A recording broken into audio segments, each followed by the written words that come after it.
నమస్తే, నా పేరు doctor N Subrahmanyam, ayurvedic specialist, Amrutham ayurvedic hospital, Hyderabad. పురుషులలో అంగస్తంభన లేకపోవడం లేదా అంగస్తంభన తగ్గిపోవడం, ఇంకా బాగా చెప్పాలంటే పురుషుల్లో నపుంసకత్వం, ఈ సమస్య గురించి ఎందుకు వస్తుంది, దీనికి కారణాలేంటి, ఎలాంటి చికిత్స అందుబాటులో మనకున్నాయి అనే విషయాల గురించి చర్చిస్తాం. ప్రధానంగా ఇక్కడ నపుంసకత్వం అనగానే ఎవరికైతే పుట్టుక నుంచి లైంగికమైన అంగస్తంభన అనేది లేకుండా పోయి ఉంటుందో దాన్ని నపుంసకత్వం అంటారు, ఇంపార్టెన్స్ అంటారు.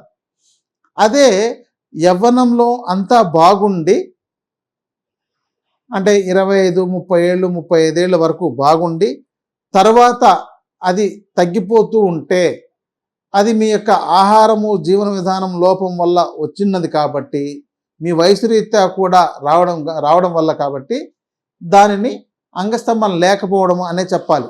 కొంతమంది దాన్ని కూడా ఇంపార్టెన్స్ అని చెప్పేస్తుంటారు, నపుంసకత్వం వచ్చేసింది అని అంటుంటారు. ఇది అలా కాదండి.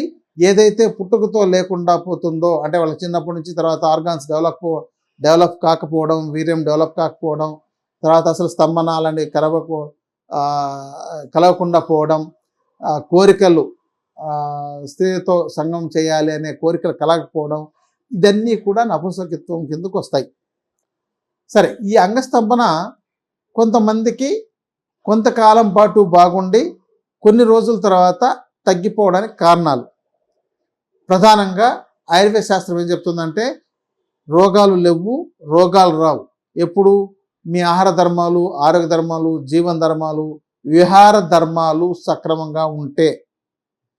ఇవి చాలామందికి అవి సక్రమంగా లేకపోవడం, ఎందుకంటే నేటి జీవన విధానంలో వీటిని ఆరోగ్యం గురించి పట్టించుకునేంత అవకాశం లేకపోవడం, ఆరోగ్యాన్ని నిర్లక్ష్యం చేయడం, ప్రస్తుతానికి ఏదో విధంగా కడుపు నింపుదామనే ఉద్దేశంతో ఉండడం, దురలవాట్లకు అలవాటు పడడం, అంటే మద్యం కానీ, స్మోకింగ్ కానీ, గుట్కాలు కానీ, ఇంకా ఈ వీర్యశక్తిని తగ్గించి వేసే ఆహార పదార్థాలు తీసుకోవడం, నపుంసకత్వాన్ని కలిగించే తీసుకోవడం. ఎగ్జాంపుల్, కొంతమందికి అవగాహన లేకుండా పిల్లల్లోనే, అంటే వాళ్ళకు సరిగా విరేచనం కాలేదనుకోండి, త్రిఫల చూర్ణం వాడేసేయండి అని చెప్తుంటారు. అలాగే కరక్కాయ చూర్ణం, దగ్గు వస్తే కరక్కాయ వేసుకోండి, నోట్లో వేసుకోండి అంటుంటారు. కానీ కరక్కాయ మనకు చాలా మంచిదే, ఎక్కడ ఒక వయసు దాటిన తర్వాత. చిన్నప్పటి నుంచే వాడుతున్నట్టయితే కరక్కాయని పిల్లలకు అంగస్తంభనలు అనేది తొందరగా తగ్గిపోవడం అనేది జరుగుతుంది. అంటే 25-30 ఏళ్ల వయసుకే వాళ్ళు ఒక సంవత్సరం పాటు ఏ త్రిఫల చూర్ణమో వాడారనుకోండి, తర్వాత వాళ్ళకు అంగస్తంభన అనేది తగ్గిపోవడం అనేది జరుగుతుంది, చాలా మందిలో జరుగుతుంది. ఇది అబ్జర్వ్ చేస్తే తెలుస్తుందండి. కొంతమంది ఎలా చెప్పారు, ఏం చెప్పారు, ఎక్కడుంది అని అంటుంటారు.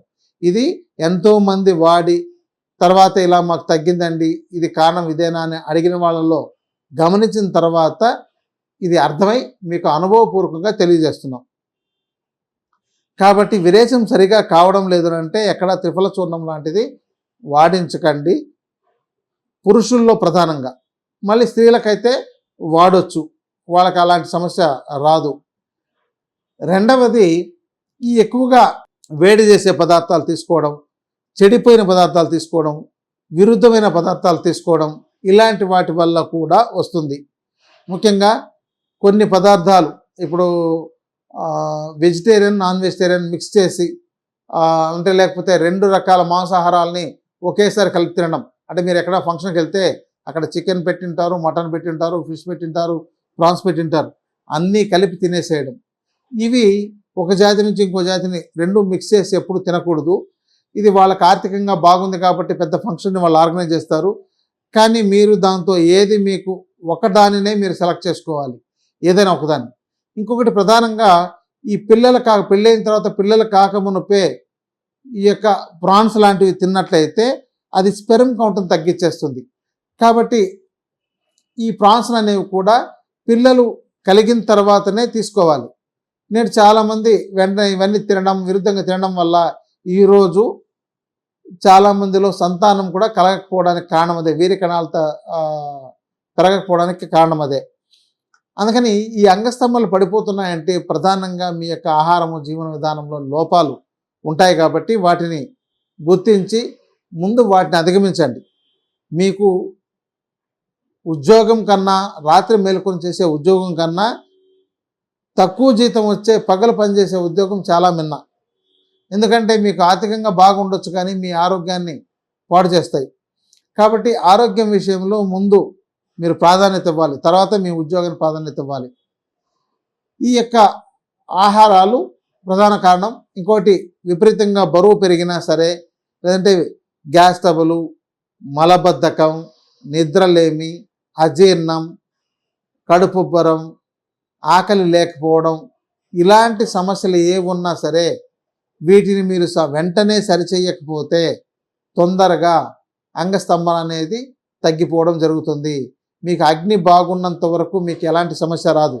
మీకు ఎప్పుడైతే ఆకలి తగ్గిపోవడం స్టార్ట్ అయిందో, అంతకుముందు నేను బాగా తినగలిగేవాడిని, ఇప్పుడు ఫుడ్ బాగా తగ్గింది అంటే మీ యొక్క అంగస్తంభన సమస్య కూడా తగ్గిపోతుంది అనేది ఇక్కడ ప్రధానంగా గమనించవచ్చు మీరు. ఇక ఒబేసిటీ, ఇది కూడా మీకు అంగస్తంభన తగ్గించేస్తుంది. కాబట్టి మీరు ఆహార విషయానికి ప్రాధాన్యత ఇస్తే ఈ సమస్య రాకుండా ఉంటుంది. లేదండి, కొంతమంది నేను చాలా సన్నగా ఉన్నాను, నేను చాలా డైట్ పాటిస్తున్నానండి, దానివల్ల నాకేమైనా తగ్గుతుందా అని అడిగిన వాళ్ళు ఉన్నారు. ఎందుకంటే శరీరానికి సరిపడినంత పోషకాహారం ఇవ్వకపోయినా కూడా అప్పుడు కూడా ఈ సమస్యలు వచ్చేస్తాయి.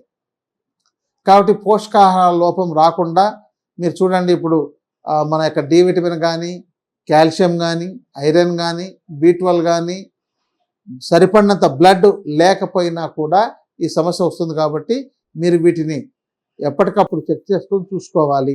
సరే, ఇవన్నీ బాగున్నాయండి, మాకు పరిష్కారం కావాలి, అర్జెంటుగా మీరు పరిష్కారం చెప్పండి, ఈ సోదంతా ఎందుకు అనే వాళ్ళే ఎక్కువ మంది ఉంటారు. కాబట్టి చూడండి, మనకు అష్టవర్గ ద్రవ్యాలని ఉన్నాయి.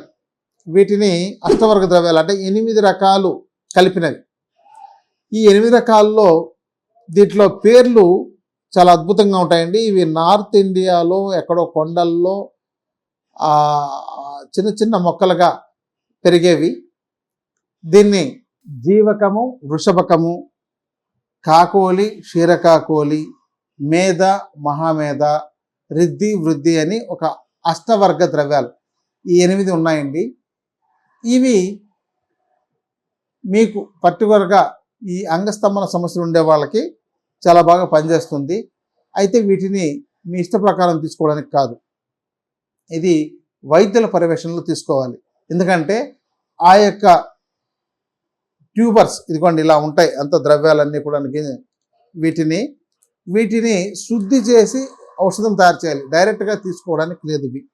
వీటిని పాలతోనూ, గోమూత్రంతోనూ, ఇంకా చాలా ఇతర ద్రవ్యాలతో శుద్ధి చేసి తర్వాత దీన్ని ఔషధంగా తయారు చేసి ఇస్తారు. దీన్ని లేహం రూపంలో ఇస్తారు. అష్టవర్గ లేహం అని వస్తుంది, అష్టవర్గ కషాయం అని వస్తుంది.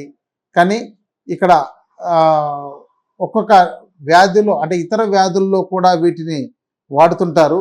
అయితే మీరు వీటిని వైద్యుల పర్యవేక్షణలో తీసుకోండి. ఎందుకంటే ఈ అంగస్తంభన సమస్యలు తగ్గిపోవడానికి ప్రధానంగా ఇంకొకటి, ఇది సాలా మిశ్రీ అని అంటారండి. సాలా మిశ్రీ, సాలం పంజా అని వస్తాయి. ఇవి కూడా మనకు ఈ అంగాన్ని గట్టిపరచడానికి కానీ, లేదంటే అంగస్తంభన సక్రమంగా లేకపోవడం అనే సమస్య ఉండే వాళ్ళకి ఇవి మంచి న్యూట్రిషన్గా ఆ యొక్క నర్వస్లో కానీ, బ్లడ్లో కానీ మనకు ఆ వెయిన్స్ని స్ట్రెంథనింగ్గా చేసి సర్క్యులేషన్ బాగా ఇంప్రూవ్ చేయిస్తే మీకు అప్పుడు అంగస్తంభన అనేది కలిగే అవకాశాలు ఉంటాయి. కాబట్టి ఇట్లాంటి ద్రవ్యాలు ఇంకా చాలా ఉన్నాయండి. కానీ వీటన్నింటినీ ఓపెన్గా తీసుకొచ్చి మీకు వివరంగా చెప్పేస్తూ ఉన్నట్లయితే తర్వాత ఇవి మిస్యూజ్ అవకాశాలు ఉంటాయి. దీనిలో కూడా ఇవి చాలా కాస్ట్లీ ఉంటాయి. అంటే ఇది సుమారు ఒక 15,000 నుంచి క్వాలిటీని బట్టి 30,000 దాకా కిలో క్వాలిటీ ఉంటుంది. మరి ఇలాంటి వాటిని డూప్లికేట్ లాంటివి తయారు చేసి మార్కెట్లో అమ్మేసి రకరకాల చేసే విధానాలు చాలా ఉన్నాయి. ఎందుకంటే ప్రస్తుతం కాదేది అనర్హం అన్నట్టు మనకు జీడిపప్పును కూడా డూప్లికేట్గా తయారు చేయగలుగుతున్నారంటే ఇలాంటి తయారు చేయడం పెద్ద విషయమేం కాదు.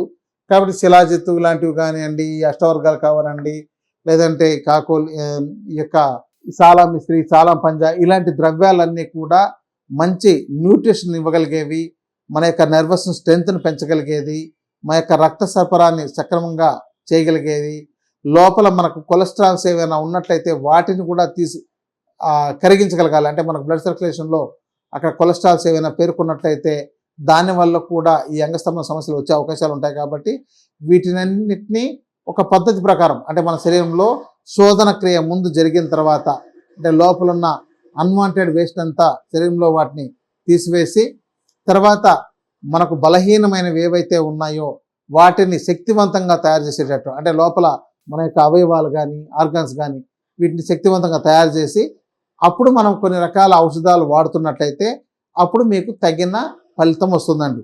ఏదో ఇలా తీసుకొచ్చా, మీరు ఏదో చూపించారండి, అది మార్కెట్లో దొరికాయి, మేము కొనుక్కొచ్చి రోజు చెంచాలు చొప్పున తాగాము, అయినా మాకు రిజల్ట్ లేదు అని చెప్పేటోళ్ళు ఉంటారు. కాబట్టి వీటిని పని చేయించే విధంగా మనం తయారు చేయాలి. అలాగే మన శరీరాన్ని కూడా దాన్ని ఉపయోగించుకునే విధంగా మనం తయారు చేసుకుని తర్వాత వాడుకున్నట్లయితేనే ఇవి ఉపయోగపడతాయి. కాబట్టి పురుషుల్లో అంగస్తంభన సమస్యలను తగ్గించడానికి ఆయుర్వేదంలో కోకొల్లలు ఉన్నాయి. నేడు చాలామంది వీటికి మందులు లేదని, లేకపోతే వాటితో సైడ్ ఎఫెక్ట్ వస్తాయని, లేదా ఇతర సమస్యలు వస్తాయని రకరకాల దురభిప్రాయాలతో ఉన్నారు. ఆ దురభిప్రాయాలన్నీ తప్పు. శరీరం మన ప్రకృతి వాడుకోవడానికి మన ప్రకృతిలో చాలా రకాల ద్రవ్యాలు ఆహార రూపంలోనూ ఔషధం రూపంలోనూ అందుబాటులో ఉన్నాయి. కాబట్టి ఈ శరీరాన్ని బాగు చేసుకోవడానికి ఇవన్నీ ఉపయోగపడేవే, కానీ వాటికి తగిన విజ్ఞానం మీరు నేర్చుకుని ఉపయోగించుకోవాలి. ఒక ఆహార పదార్థాలు మనం తెలుసుకోవడానికి ఒక 70-80 రకాల ఆహార పదార్థాలని మనం ఎలా వండుకోవాలి, ఎలా తినాలి అనేది తెలుసుకోవడానికే కొన్ని సంవత్సరాలు సరిపోవడం లేదు. మరి మీ శరీరం చెడిపోతున్నప్పుడు దాన్ని బాగు చేసుకోవడానికి దాంట్లో ఉపయోగపడే ద్రవ్యాలను 200 రకాలు 300 రకాలు మీరు తెలుసుకుని వాటిని నిత్యం మీరు ఉపయోగించుకోవాలంటే చాలా విజ్ఞానం నేర్చుకోవాల్సిన అవసరం ఉంటుంది.